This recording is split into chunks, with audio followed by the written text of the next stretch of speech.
Magandang tanghali. Nagbabalik ang PTV Balita ngayon.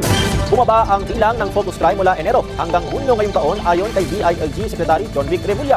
Sa unang 2025 Joint National Peace and Order Council and Regional Peace and Order Council meeting, partikular sa mga iniulat na nabawasang focus crime ay rape na bumaba ng 31%, physical injury na bumaba ng 30%, habang 26% sa robbery.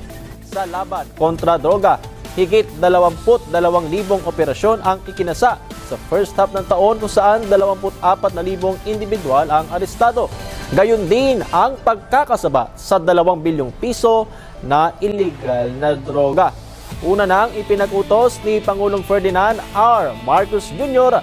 ang pinaigting na police visibility para maramdaman anya ng publiko ang kaligtasan at yung resulta ng patuloy na pagbaba ng krimen sa bansa.